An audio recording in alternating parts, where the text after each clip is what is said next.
Yo, good morning. What's going on? It's been a minute, huh? It's Wednesday. It's 11 a.m. I brought in Erick Hercules. We're going to get into him in a bit. You can check out his work at the Instagram handle here, but this is not a green screen. This is 42 West 18th Street. It's Adorama. I'm Seth Miranda. It's Coffee Creators, and we're almost at our 50th episode, which is crazy. So hopefully you guys can, if you're into this, check back on some episodes. But before we get into this, I want to say a quick thank you to Sony for sponsoring this.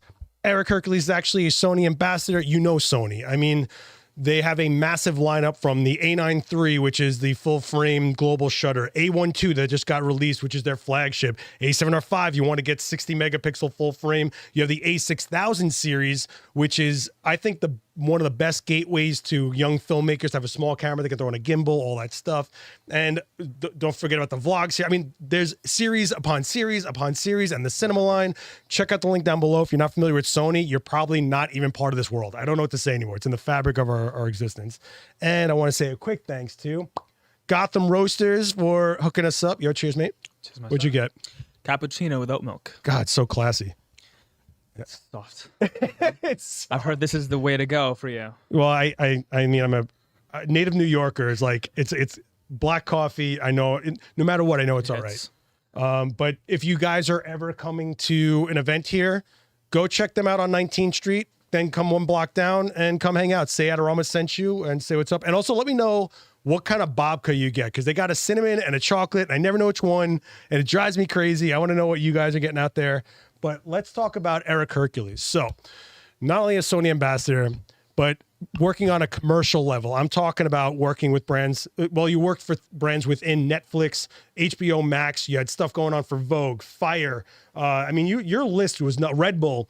I mean, your list is just like crazy. But even beyond that, before all that happened, you were an opera singer at Carnegie Hall in your teens, man. Like, what are you kidding me? Like, you were like already ready to be on a rocket ship when you were young, and now you're kind of creating what you want to create. You know, my dad was a professional mariachi in Ecuador. He represented Ecuador in the mariachi festivals in Mexico. And he would always say, you know, you have a good voice, like, let's go sing. And then when we decided to come to America, he said, listen, let's give our kids a try to this art stuff. Let's see how it goes. And they put, you know, my sister who's behind me and I into choirs, and all of a sudden, you know, you had us singing professionally at the age of 12, and we sang from 12 until 20. And I went to conservatory, went to music school, and at 20 I realized, you know what, this isn't for me. I think photography was the art that really spoke to my heart. Not saying that I don't love music, yes, but it's just that he just said it. But it's the light has to be constantly upon you. Yep. And with photography, you let the work speak for itself. So I can show up in pajamas, I can show up hungover, I can show up like not having a good day.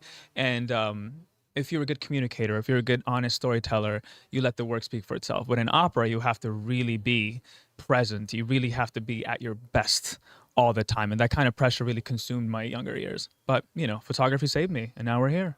Yeah, and I also think, like, when you're singing opera, it's not, unless you wrote the song, right? It's your interpretation of something. When you're shooting, I mean, I can when I'm scrolling through Instagram, I'm like, oh, it's an Erick shot. Like, I don't even have to look at it. I'm like, your aesthetic is there. A brand goes to you for what you've been producing and go, we want your spin on what we're doing. You know what I mean? It's not like they're handing you something to just go by the numbers, right? You've made the numbers. You are this guy that you, first of all, let's be honest, a major viral part of your thing has been the Levitations, which I think go really well with aesthetics like this, where you're showing product, but also performers, right? Which you are. So you already have like this connection with who you're shooting as a performer to a performer, I'm sure. And then you're getting these shots that just stand out, especially in the early days of Instagram. In one of the previous podcasts, you said you were talking about how sometimes a lot of photographers forget to block the models. The models are a partner in the story you're telling, and you have to give them an idea as to where to go, how to look.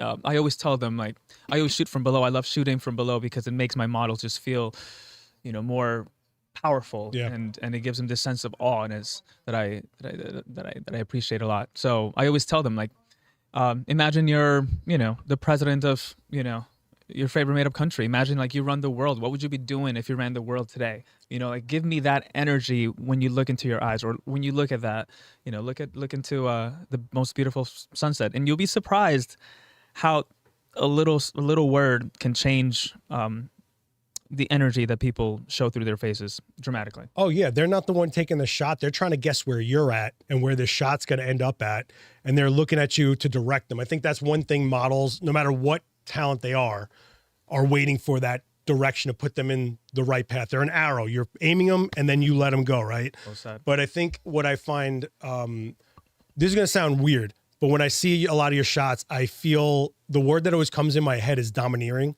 So it's always a below shot showing power. But the other thing you do a lot of people shoot lateral, and then the background is a city. Your city backgrounds are from down going up, which a lot of people shoot with no subject, just like, oh, look, skyscrapers and geometrics and architecture. And then you throw in some dude with giant braids flying and like a shoe right in the lens, and it just dominates. You have a human being overtaking one of the most prolific cities in the world.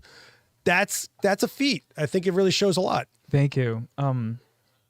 You know, I stumbled upon Levitation photography, truthfully. You know, I liked the style. I replicated it over and over again. At first it was people, then it transitioned into things, and then it transitioned things on top of my hand, and then it transitioned to just things without my hand. And I think that ultimately culminated in this very surrealistic take. Yeah, that's surreal, yeah.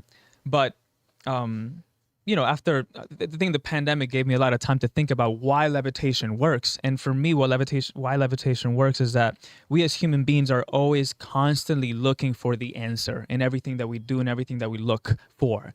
But levitation is so unique in which it doesn't show you the beginning of the story or the end of the story. It shows you something in the middle. And you automatically gravitate towards that because you really, your internal animalistic self can't really quantify how that happened. And on top of that, I guess I really want to go the extra mile. So all these shots are done in one take, never Photoshopped. Right. Because I want to show people, hey, look at surrealism that is happening literally every second of our lives that at times we don't see. Right. And so when you take one shot, one frame, and it's done without Photoshop, it's just, you know, it shows you how wonderful the world can be if you really take intentionality in looking into what you really is that you're shooting. Absolutely. Yeah, we talk about that a lot. Intention. Before you pick up that camera, what are you going to say? What are you trying to get? Not maybe or lucky or we'll see what we get. No, if you're very intentional, it's a communication, right? It's a language. So if you know what you're going to say, it'll land and connect and impact more than not. The thing about the Levitations, I think, is this weird thing we get as photographers where we want people to guess how we did it. And I think you probably hear so much that someone's like, that's probably just some kind of composite, but it's not. And to go that extra mile, it's almost like, do you ever hear of a photographer called Houseman? He shot a lot with Salvador Dali. Okay. Well. Okay. Oh, I've seen those images though. Yeah. With the water and the painting. And it was all shot on large format. And it made everyone think like, how could you have gotten all this time correctly? And that was at a time before people manipulated things digitally. Maybe there was some stuff in the darkroom, I'm not sure. But if you ever get a chance, a big yellow book called Unknown Houseman, the best. But I when I saw some of your work, I'm like, this is so in the same surreality of this guy who looked at Dali. You're a surreal painter who's a master. I want to make things that make people go, what's going on? I think that's what's happening in your images. That some people get caught up in the frame. Then they could have caught up in the how. Then they get caught up in the what exactly went into. And then you have an engagement happening. It's not just a viewer. You have someone really having a conversation in their skull, bouncing it back and forth. I'm honored. Oh, this came please. from You're so, I hate this. He's so polite. It's very weird. It's like you're in New York. What's wrong with you? Yeah, no. Man, I grew up with a strict mom. What can I tell you? Hey, I got a Brooklyn Jewish mom. Trust me. Well, one thing I wanted to ask you is my career started in BMX and skateboarding, which I felt was a similar aspect of getting that moment of what was happening there. It's not as surreal as yours. You actually create something that just shouldn't be. Someone being completely horizontal on a sidewalk as opposed to like something like a skate trick or a BMX trick. Do you feel that you could have gone in that route of like an action sport photographer, being that you're shooting so many dancers and things? Yes, I think levitation photography by default made shooting live sports or athletes so much easier. Yeah. Was that first though? The dance? Levitation was first. Okay. Yeah. the thing about movement, and I'm a big, we can get super scientific and geeky about the movement aspect and why it works, but photography, different than cinematography, you have one shot to evoke all of these emotions. You have to tell the whole movie in one frame. And what movement does, it gives you directions to play with. And once again, you're talking about the little, like monkey brain that we have internally. He or she wants a resolution. Where are we going? What's happening? Is he or she safe? Is the subject looking this way? Is the subject going far away? Is that animal coming at me? And so movement guides the storyline. And I love that. And one thing about Levitation is that it can add some surrealism to it. And if you have very skilled dancers like Matthew Forget, who's in a lot of my photos, doing unbelievable stunts against the floor, etc., you create another world.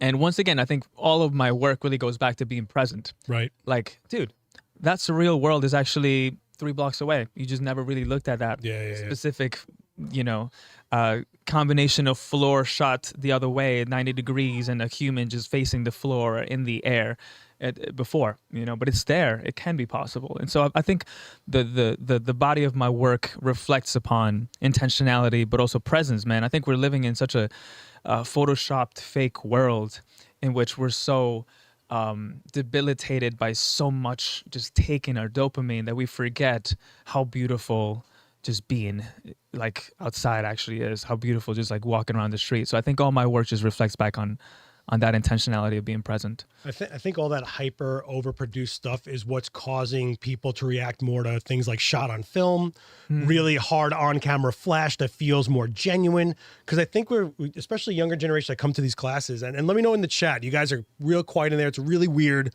Say what's up, get some questions going. That's why we're live. But I think it's a backlash to people going, all right, but what really is this? How good is that skin on that model for that product or whatever? Like, they're over it. Give me face value. I'm not dumb anymore. I want to feel it like it's right in front of me. Which, if you look at the DKNY ads, it's very like, boom, like event. You were there. You're in that party with that person. You're in the back of that cab with that person.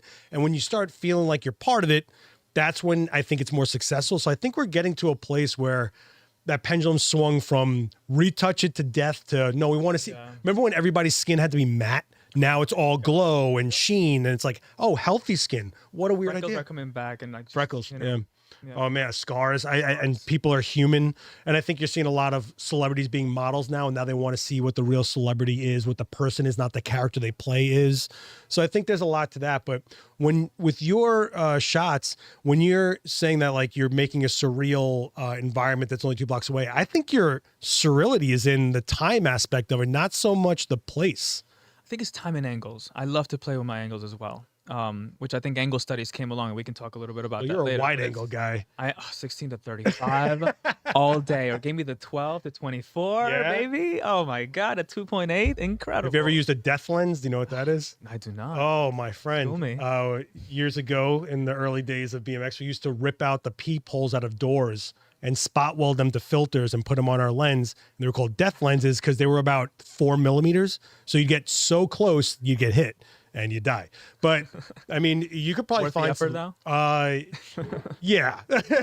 But there's probably some times that you could probably find like some weird lens at a garage sale that would probably be right up your alley from a company that was never made into anything. Because the way you shoot isn't the clean lens. You're not always looking for the 85 1.2. You're not that guy. You're looking for these characters in your glass. I want the subject to be as close to the lens as possible. Yeah, that was a 24 shot at 1.4. I should have shot it a little bit deeper, but yeah, that also 24 millimeter. I mean, everything is 35. You shoot like a skate, like someone who shoots skate. I mean, it's like wide, get in closer, get in tighter.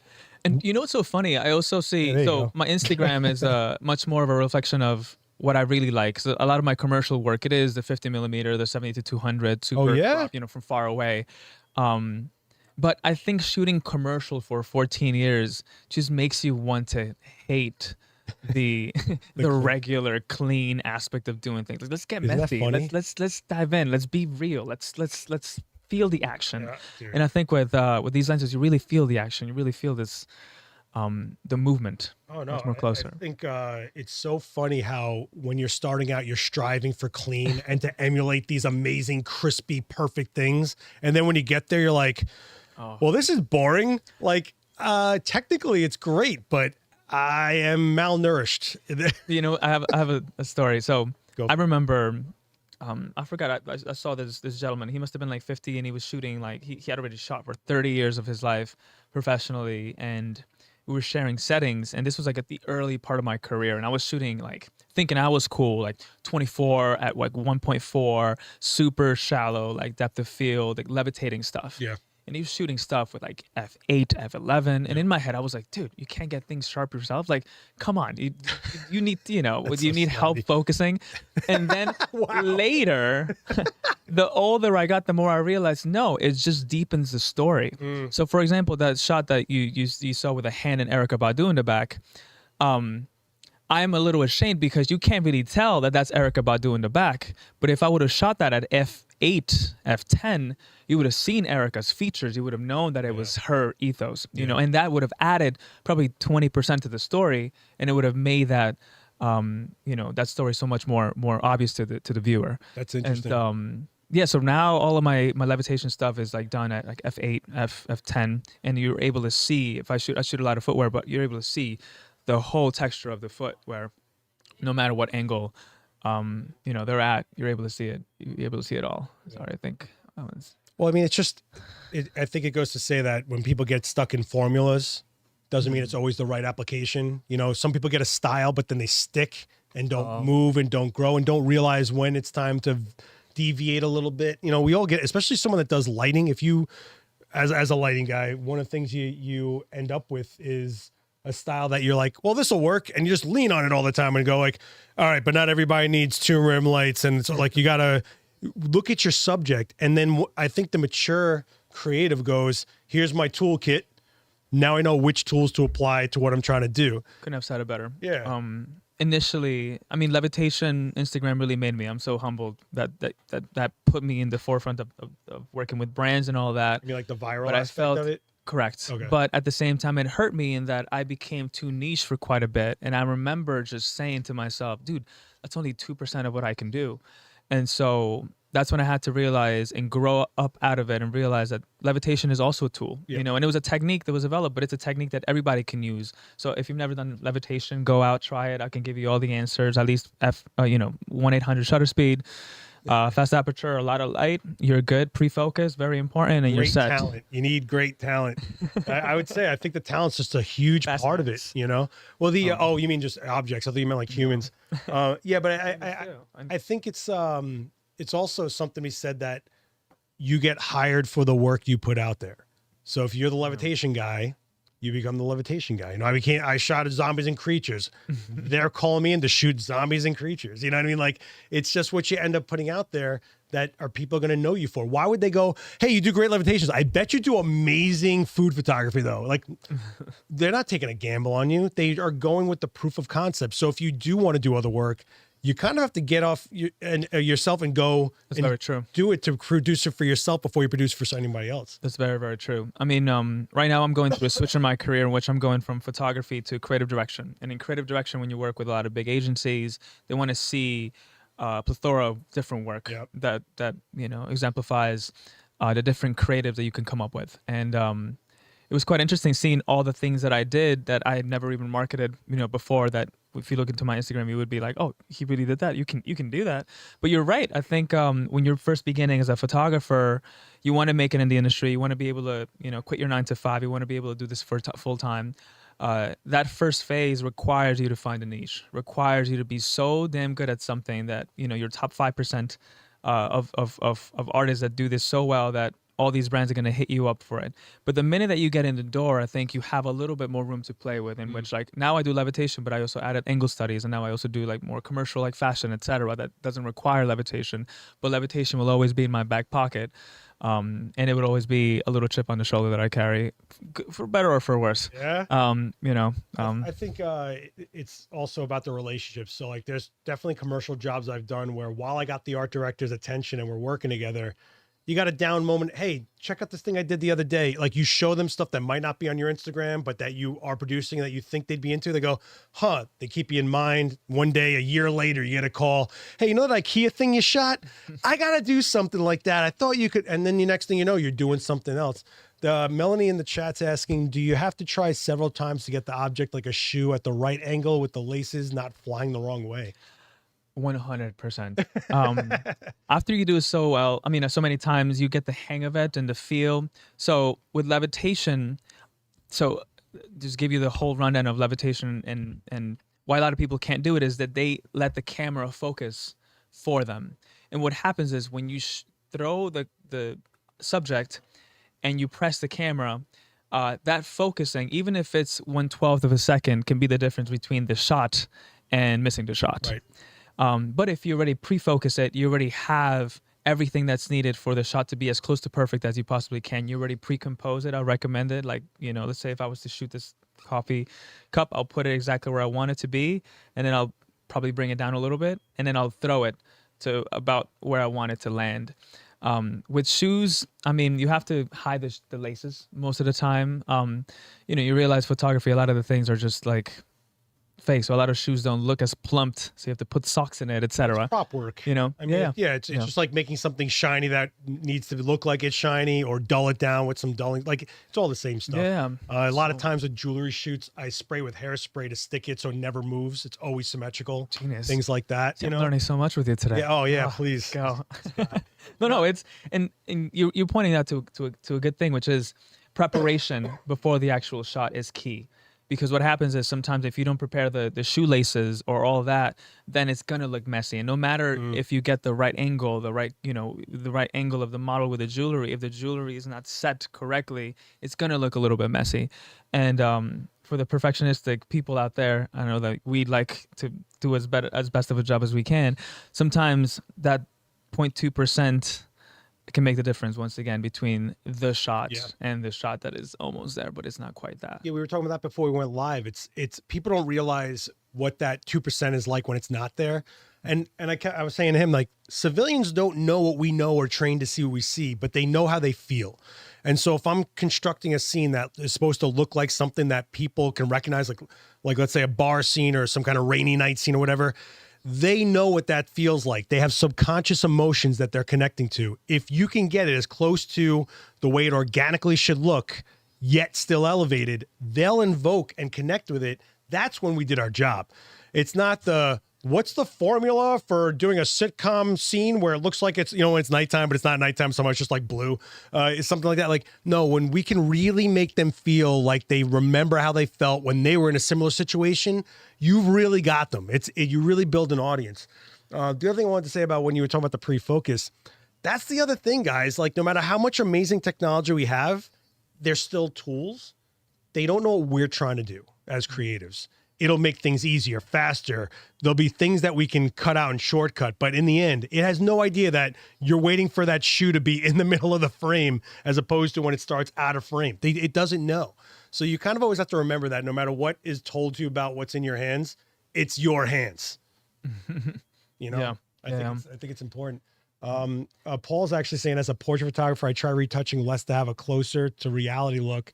And often when I do, I have clients asking for more retouches and skin cleanup. Well, I think that has to go by the client, right? Because if someone's coming to you for a LinkedIn portrait and they want to look the best that they can, they're not a model, but they want to be a dentist that's getting some clients. They want the best version of themselves. And they have this thing that we think we're magicians. Somehow things just go away or whatever. You look like a different person. You're like impossible. Yeah, you don't have fortune. Nah. But we know poses that could be worked better. Yeah. But yeah, they don't know what they want in the end. They just know they want to feel good about what they look like. And the best way I can describe photography, and I compare it a lot to words, vocabulary. It's a way of communication. Yep. And so you have to choose the tools, the words, the syntaxes, the context to write. And, you can take a set of words, the same set of words, and put them in a different way, and you can create a Wall Street Journal article, but you can take the same set of words and just pull them up together and then create the next Pulitzer Prize winning, book or poem. and it's just a different context. The same thing with photography. I think it's important for you to look at, what exactly are you trying to convey? Who are you working with, especially when you're working with clients? What are they trying to convey? Are they trying to look upscale? Are they trying to look a little bit more like lifestyle? Are they trying to look more commercial? All these require different levels of retouching in the way that, we use the visual language as a communication tool. Is there any other media that you seek out to kind of influence or get you like revved up? Like, are you a comic book guy? Do you go to movie? What is Full circle back to music? Music, yeah. Oh, yeah. What in music is translating over to photography? Oh, let's get geeky. So, I'm disappointed to announce, I'm a math guy. I think. Well, isn't that music? Music is math, right? So here it goes. So I'm currently reading this book called Music by the Numbers, only to find out that music is not mathematically perfect. So, and this is going to make sense when I explain it correctly. So,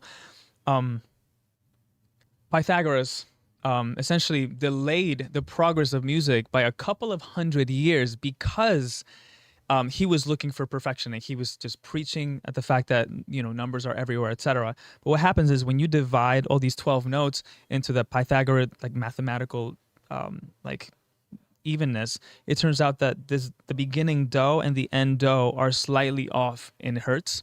And so if you compile a bunch of octaves together, that last do is going to sound completely different than the beginning do. And so when you play them together, it's not going to sound musical.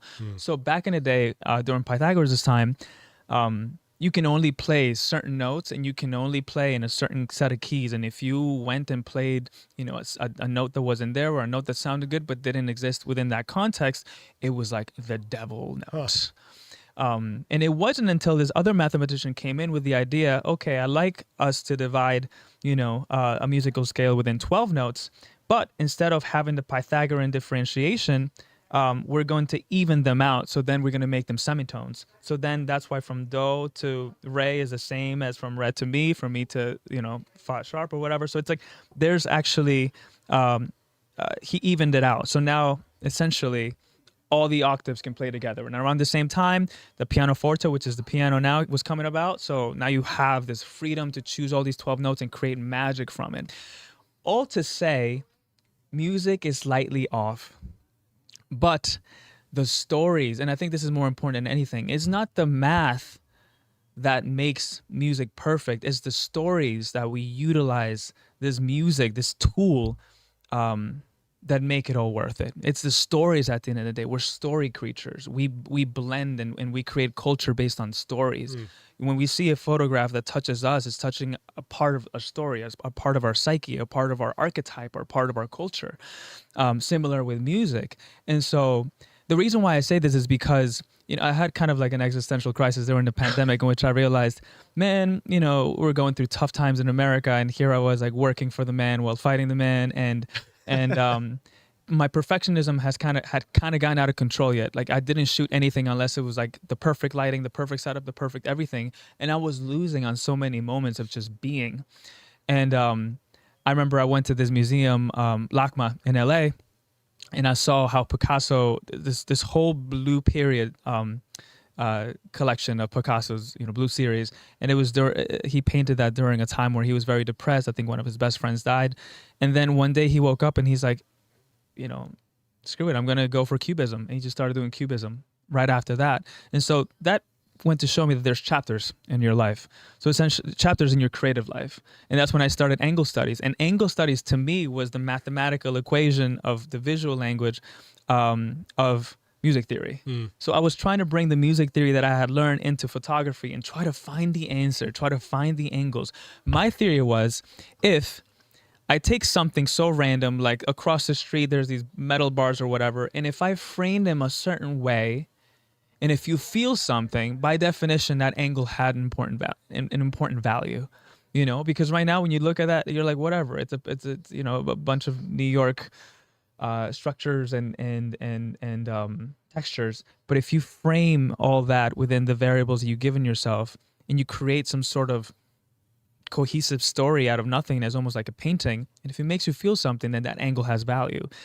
Yes, but at the same time, it is a story that I'm adding, and I don't think it's the math that really did it. I think it's the story that comes from within that is much more more complicated than math. Well, I think the imperfection, especially when you're talking about how like music is a mathematical and everything like that, I think the imperfection is what makes it organic.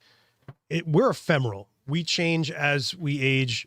Our life, our mentality, our maturity, our hormone, everything changes as we change, as we go through periods of our life, which is what Picasso and every artist that ever existed did. What I think people get lost on is when you go for this perfect, you lose the human. And if you lose the human, humans don't connect with something that's inhuman, kind of. Yeah. So I think that's where we're getting into this AI discussion, which is coming fast and hard like crazy. But every time someone shows like, look how amazing this is, I'm like, I could feel how sterile this is. Like, I don't care how close to real it looks. It does not feel like I should be clicking into this thing. So I think with everything that's like quote unquote imperfect, people just relate to it. I think you're human. You're creating things for humans to ingest. That's where the organic and imperfect and I don't even like calling it an art form. I feel like art is this pretentious term. I'm talking to a guy in a turtleneck though. But like, I've never really felt it like when people are like, oh, you're an artist. Like, no, I just shoot. You want to take it, whatever. We're communicators. Exactly. We're almost like journalists in that sense. Obviously, we have our own way of telling whatever truth is in front of us, but the story is already there. Yep. Sometimes we add elements, take elements, whatever, to narrate whatever ethos is coming out of our soul, but ultimately the story is already there. And in fact, I think the best times, especially when we're flowing in our work, is when you just let loose. You don't think about all these, you just do it and you just let the vision guide. Don't you think you have to get to a skill level to get to a place where like you can let loose? Like sometimes, yes, it's fun to let loose, but if you don't have the techniques to get sloppy and still keep it coherent, I think it gets lost sometimes. I think that's I tell people, like, I'm just realizing that now as an elder creative, I can walk into a setup and go, let's do something cool. And I'll have a toolkit that'll come out of my skull to make something happen. But in my early years, I had no idea what we were doing. We're just slinging lights everywhere. You look back at it and you thought it was amazing. And you look back and you go, man, I should have done this. Why was this over by half a stop? Why am I looking at this? I should have used a gradated filter on that. Like all the stuff you wish you knew. I don't think there's more of a condensed version of it than what we do, where you can actually, we get to create things on a time capsule. You're going to look at stuff you shot 12 years ago, pre-COVID, whatever. And that's that time capsule. That's why when I look at your work, I see more about time than structure. Because it's also, I am not the trendiest of guys. I worn the same white shirt, work pants, Docs. You're on brand though. When I think of Seth, thanks, man. But when I see your work, I can see a modern style. I can see what that new shoe is, what that Apple Watch is. I can see it. You know what's so funny? I actually suffered quite a lot. So 2016 was, I think, where this technique really blew up. Oh, that was Instagram hype. But you know, and so it really like blew up. I was working on all these brands, but then 2017 came, and that's when film returned.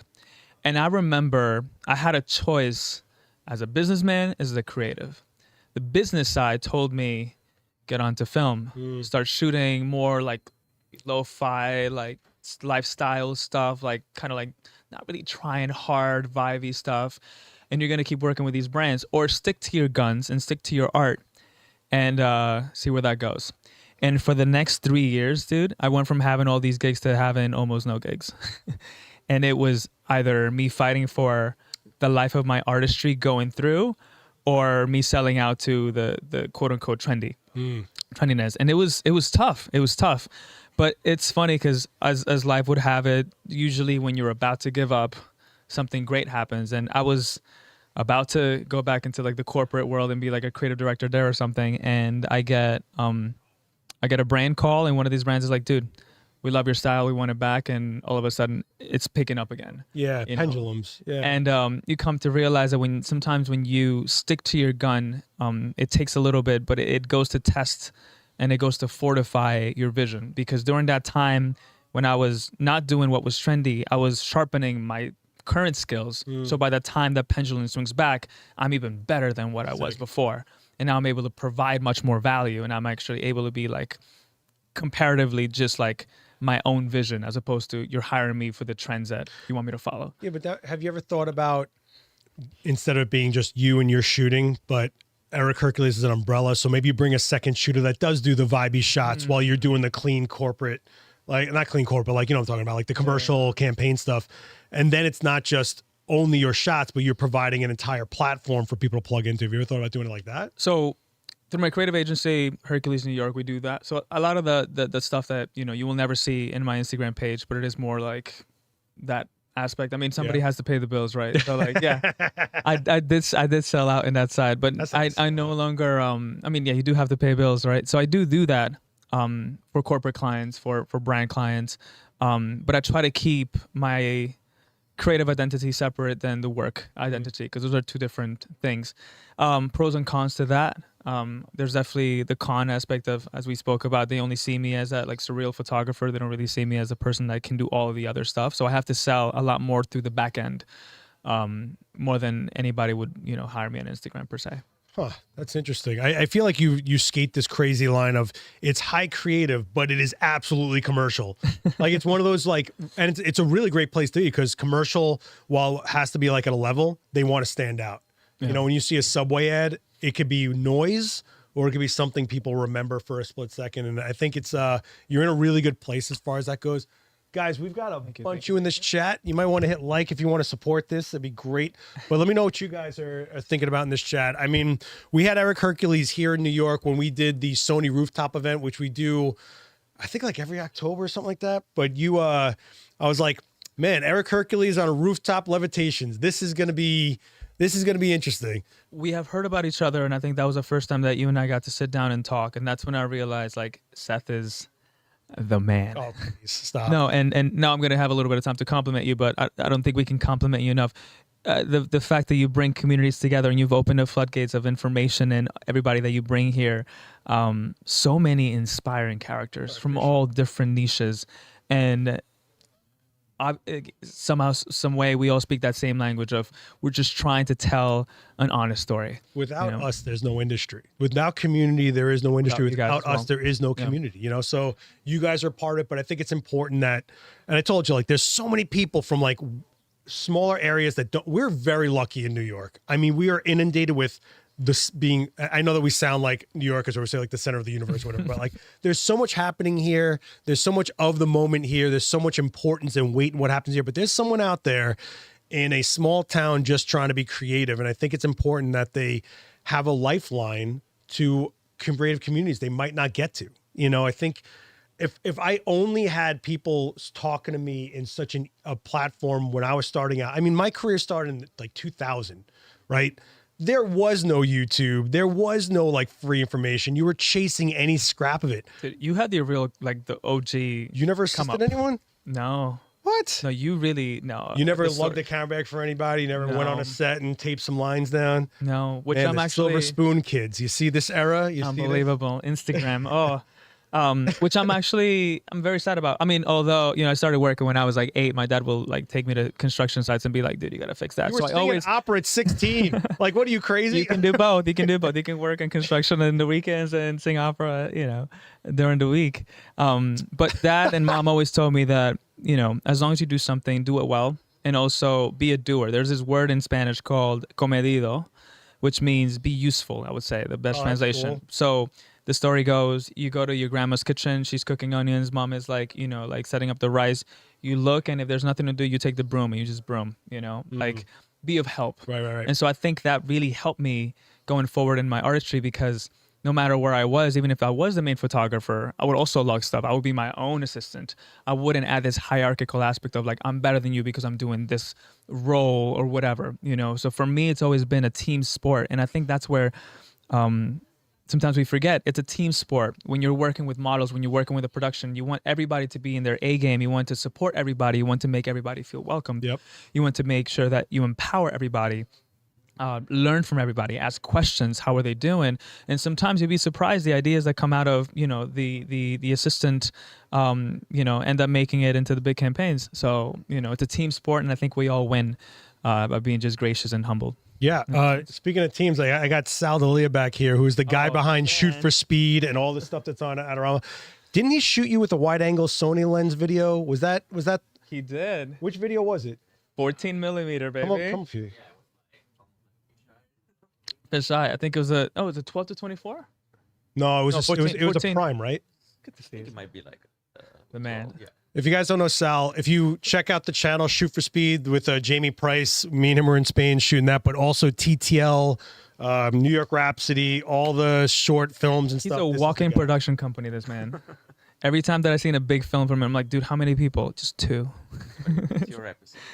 Something that I can say about him, I work with him like multiple times, is that he gets model excited. Like you can tell on set, like, people are like, they're smiling. Dude, right? if you were a dancer and you said, we're going to do this, they'd be like, what? Let's go. They'd be like, What is even crazy is that, you can see that on set, people are kind of like, yeah, can I do this? Can I try this? It's kind of like, it's a collaboration. The energy is good.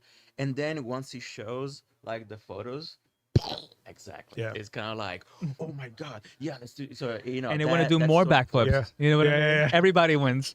well, it's I think it's important. It's like when we tether, and I there's a big discussion, not big, but me and Dane will fight about it.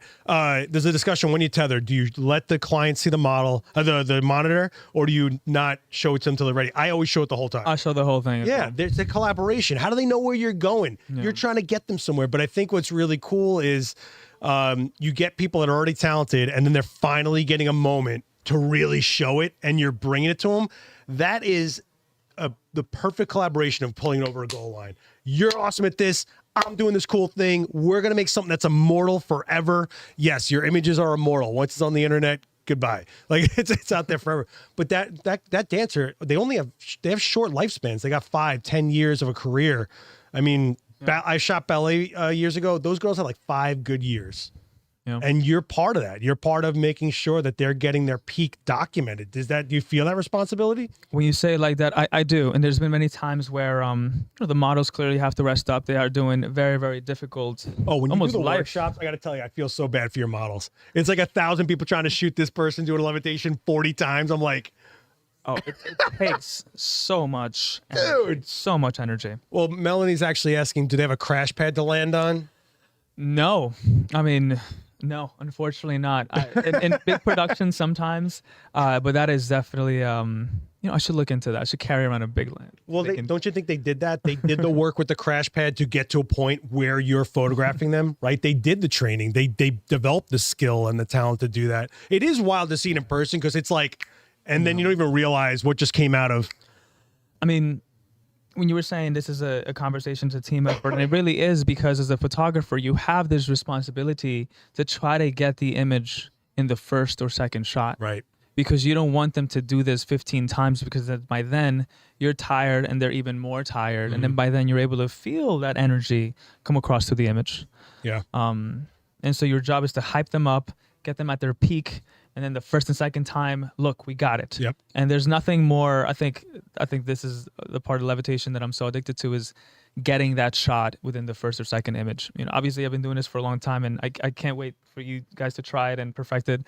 But getting that is just the biggest rush of dopamine ever. And especially seeing the smile in a dancer that just did this like worlds of gravity defying, like standing still with her head, and just making it be that. It's just, dude, it's incomparable. Oh no, I think it's the best thing for them, period. I mean, they're showing perfect form, perfect moments. Like, it's sick. It's like anything that's action oriented that doesn't exist for longer than a millisecond, but then you make it last forever. That's what got me addicted to BMX and all that stuff. Was like, look at this giant rail. It exists for 3 seconds, but it doesn't have to only exist for 3 seconds. So I think that's a big thing.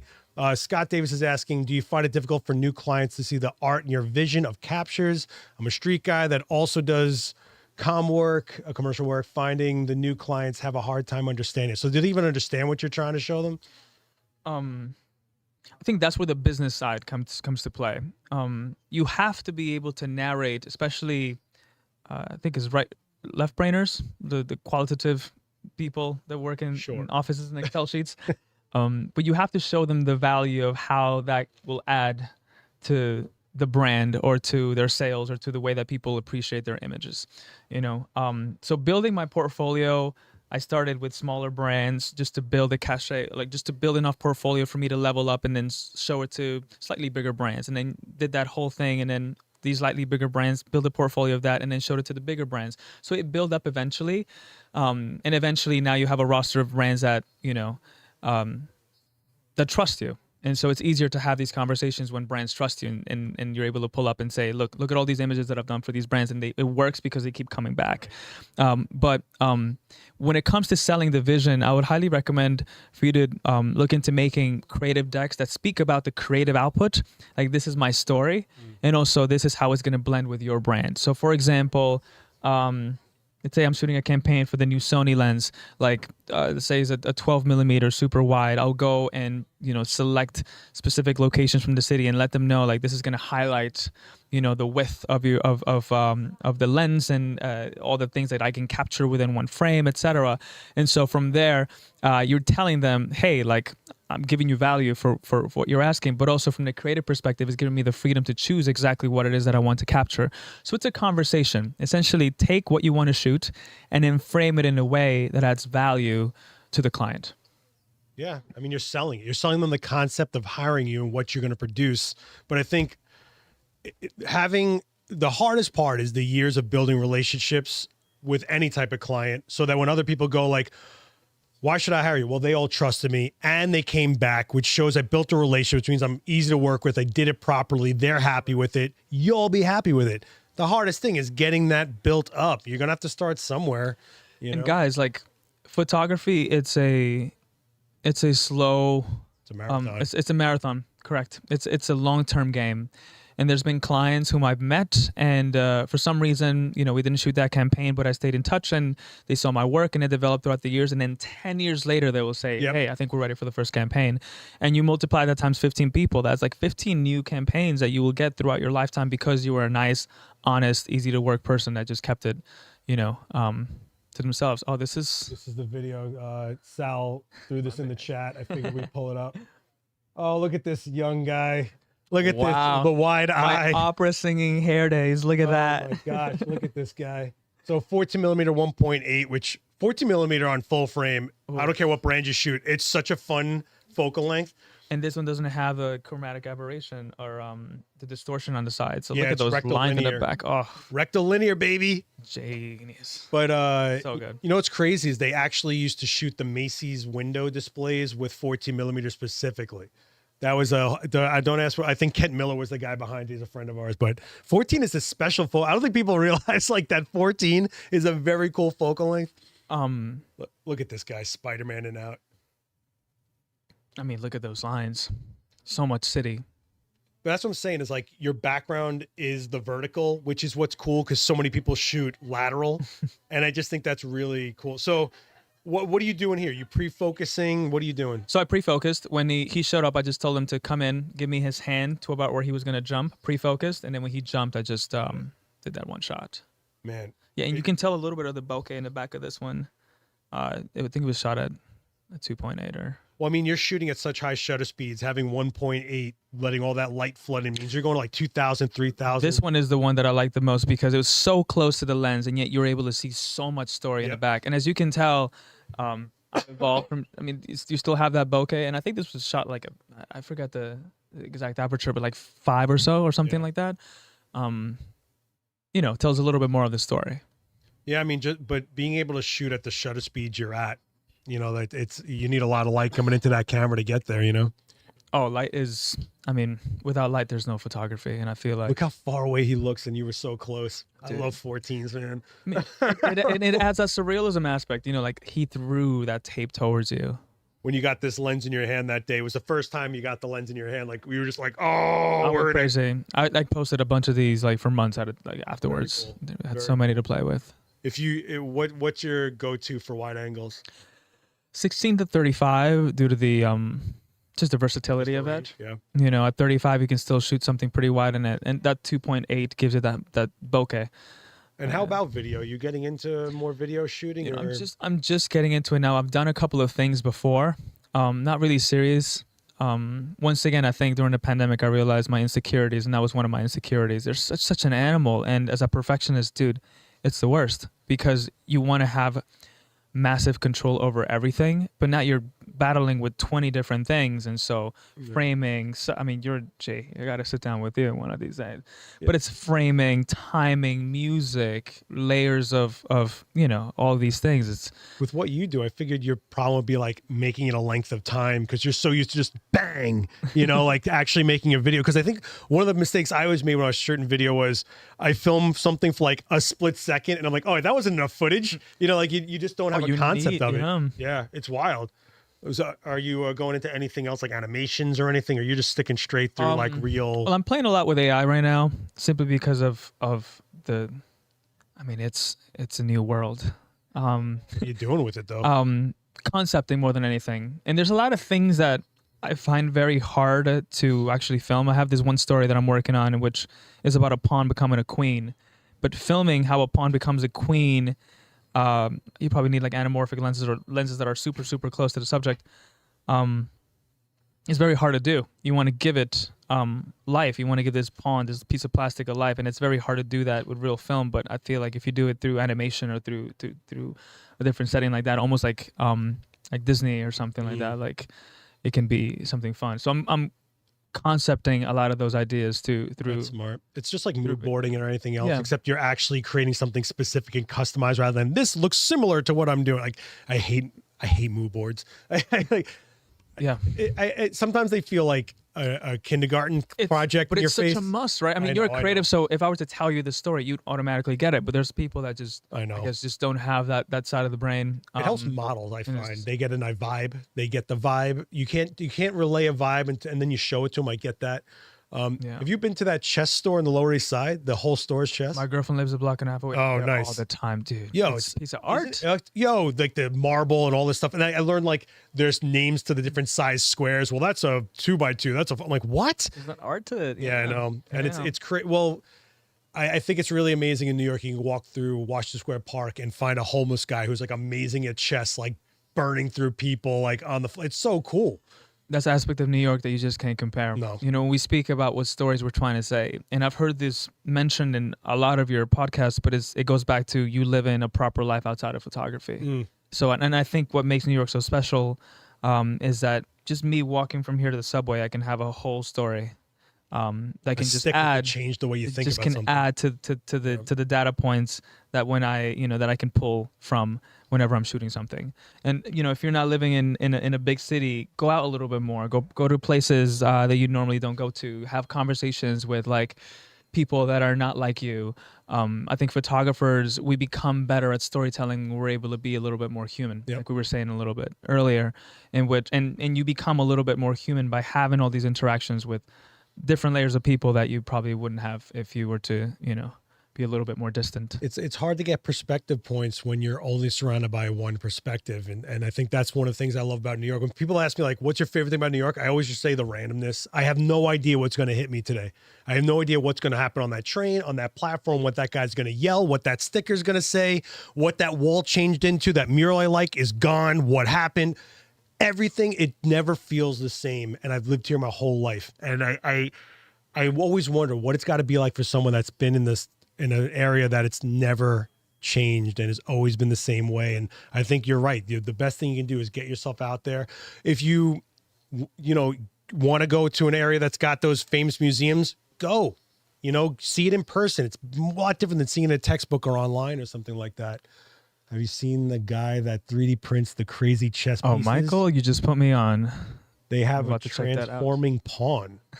That's interesting. Okay, I'm going to check that out after this because that sounds amazing. I once had a concept. I know it sounds crazy. I once had a concept for a chess game that was all Transformers. They were the chess pieces, but they could become Transformers. Dude, I think what happened, Mattel or Hasbro? Who owns Michael Bay? What happened to that? I think it'd be sick. That is a great idea. Oh my God. You got any projects coming up you want to tell them about? Well, I've been expanding my width of just experiences. So right now I am creative directing for New Era. No, it's been my biggest client, but I'm actually coming out with a jewelry company. What? Yeah, dude, my best friend and we actually came up with, my first creative agency was called Hercules New York. But before it was a creative agency, it was a t-shirt company. And the reason I became a photographer was because I had to shoot for this t-shirt company. that my best friend and I made. But, you know, we went our separate ways. I found photography. I fell in love with it. I started doing that. We came back and he started doing rings and I loved it. And I said, you know, I would love to jump on board. Now I've done this marketing, all this campaign stuff, all of these like go-to-market strategies. And I figured I wanted to do that. So he's doing product and I'm doing all that marketing. And so that's my new thing. I'm also working, so it's called Siete. It's called Siete NYC. It's about, you know, all the cultures that make New York special. So we have like this like dragon, and we have it's actually like a dragon. Oh, you weren't. You know? Look at this. Yeah, so it's fun. That's know? cool. I did not expect you to say. I thought you were gonna stop me a documentary. I didn't think it was gonna be jewelry. But that just shows you what creatives are. I'll be honest. And also I do want to get more into video. Dude, I've been slacking, and also, you know, I mean, you're so comfortable in video, but this is the first time I'm doing this in a very long time. But video is almost like an exercise. Once you get into it, it's a little bit more like comfortable. hosting video, you mean? I mean, both. Just doing video as well. It's like such a pain. I'm just realizing that I also need to record things for longer than expected because like 3 seconds is not enough. It's a feel. I think everything we do is a science and a feel, and the feel is the hardest thing to really. I mean, he's got a whole formula down. We get done in videos in like a couple hours. And we'd be like, how are you guys moving? Because we know what we're doing. We've done it before. We call it the Sal sway. He sways, films something, you know. So, but it's really what it is. It's like anything else. The more you do it, the more you get your habits. But you just got to develop good habits. Yeah. In the last 2 years, it's my first years going into therapy, and I had to really deconstruct a lot of myself to construct myself back on. And one of the things I realized was that, you know, when you become a professional at the thing that you love, and when the thing that you love becomes work, sometimes you lose the love for it, and it becomes mechanical. And you know how to tell this one particular story, and they hire you for it, and cool, but you lose the presence. And so lately, have been looking for areas of my life in which I can become a student again. You know, even if it's cooking at home, I love cooking, and I think, you know, we started cooking a lot more, Eric and I. But yeah, looking to become a student. I think that's the main overarching idea of Eric 2025. What about you? What am I? Yeah, this year. If you can challenge yourself with one thing, what would you be challenging yourself with? I challenge myself to pay my rent every month. It's amazing. it's this thing I do.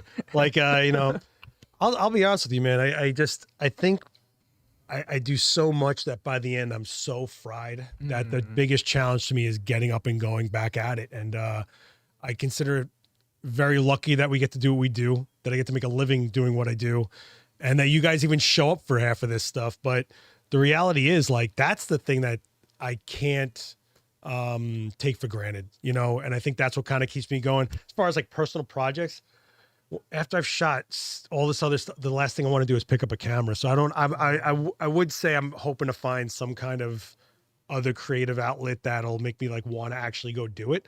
I've done a lot of weird hobbies over the years. So, I mean, just like the jewelry brand comment that you said, like, it doesn't need to be photography. It shouldn't be cooking. It shouldn't be. It can be, you know, and I think it all comes back to, we're talking about, somebody just said, love is becoming mechanical. Like, seriously, a lot of things are in hyperspeed right now. Creativity has become like a mechanical thing. You just type in a couple of things and all of a sudden you have all this creative output. Yeah. So coming back again, and I don't want to just be that, well, I guess we'll be that dude, but presence. Well, just like our attention spans have gone, but I also think our emotional attention spans have gone. And I think like we don't even get a chance to connect to something anymore. We're trying to find the next thing already. It's like, whoa, you're on this now. Take a breath. What do you know how many times we got a new camera, something comes out, the first comment is like already talking about what's to come. It's like, this just came out. Like, would you breathe for a second? But I think that's human nature, especially at the speed we're at with the phones and all that. Like, and we're live now. We can't even put something out edited. We have to do something live, right? So it's retraining our human existence a little bit to kind of slow down. Oh, I mean, if we really want to get meta with it, yeah, the philosophy of our life has dramatically changed over the last couple of years. We have to realize, especially as artists, I always say this, and a big part of, you know, the existential crisis I had during the pandemic was realizing that we are essentially propaganda makers. Oh no, we're skewing a story to feed the people. Don't get me wrong. No, but correct. But at its, we're telling people what to believe, or like what we believe, in order for them to consume what it is that we believe. So in essence, we're propagating our own ideas, our own philosophies, right? And that also goes to show, I mean, you have to be very careful about what you watch, what you consume, because now you have to really dictate a diet that is pro your life, not con your life, making you feel a certain way about life, about different cultures, different religions, etc. Whatever it can be. Art is a communication tool, like I said before, and we have to be able to be more cognizant about the power that we have as artists to communicate truth, to communicate culture, to communicate co-growth, to communicate love and exploration about how we can be better humans. And social media is really not set up for that at times. That's very true, but I also think that we as people, the audience, have to be aware of the responsibility. So like Alex Wright is saying AI is killing the art of photography. Well, you also get to choose what you ingest. If an AI movie comes out, don't buy a ticket. If it doesn't make money, they don't keep on pushing it. So if you feel that something is not or hurting something you're a part of, don't engage with it.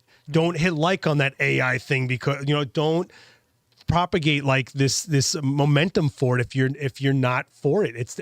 We're allowed to vote. We're allowed to be individuals, but I think as creatives and as humans, I'm bored with anything that's made by a machine.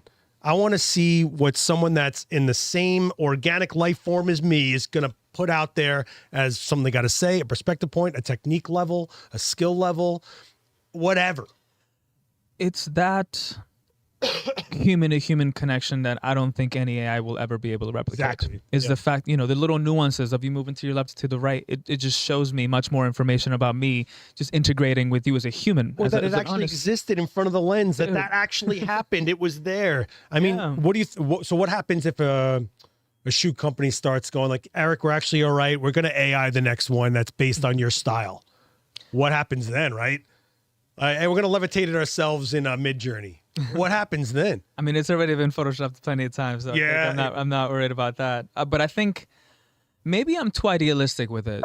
But truth will always prevail. And I think that's where I'm just like leaving it to history to dictate like who really stood in the right side of history. Mm-hmm. And I think my work, as your work, has always been just honest, or at least I'll try to make it honest.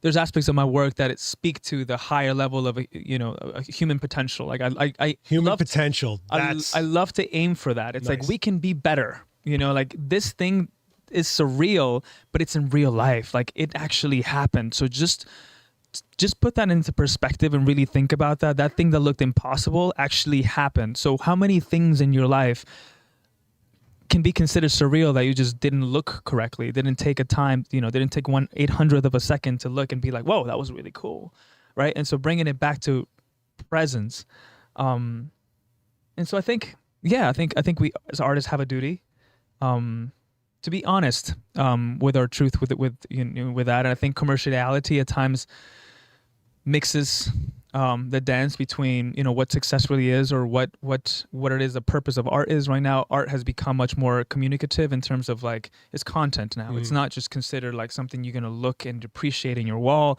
as much as you're going to look and learn from and then move on to the next thing 5 seconds later.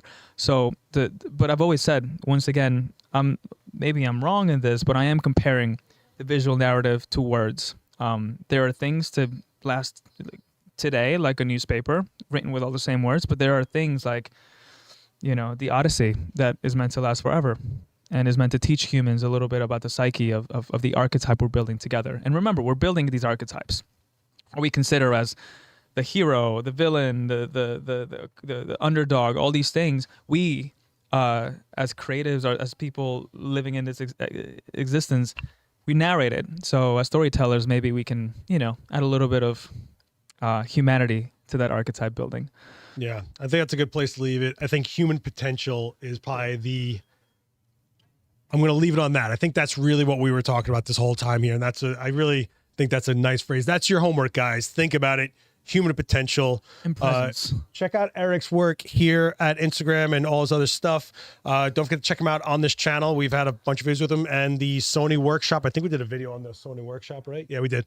And don't forget, tomorrow, Daniel Norton is live, 5 p.m. We're shooting single light portraits right here. You are welcome to be here or in that chat room. Erick, man. Thank you. Yo, thank you, man. We got to get you to do a demo or a talk or something. What are you kidding? Thank you. All right, guys, be good to each other out there. Don't forget to subscribe, hit like. It helps out this video. Drop some comments if you're watching this back. There are 40 some odd other episodes. We're almost hitting episode 50. If you're into this, check out the rest of this playlist. Thanks, man. Appreciate it. And don't forget, Adorama Events is the other channel where you can see all the live demos that come out of this space. Myself, Ab Cisse, Lindsay Adler, Joe McNally, everybody else. Adorama Events right here on YouTube is the other channel. We will see you guys on the next one. Be good to each other, guys. Later.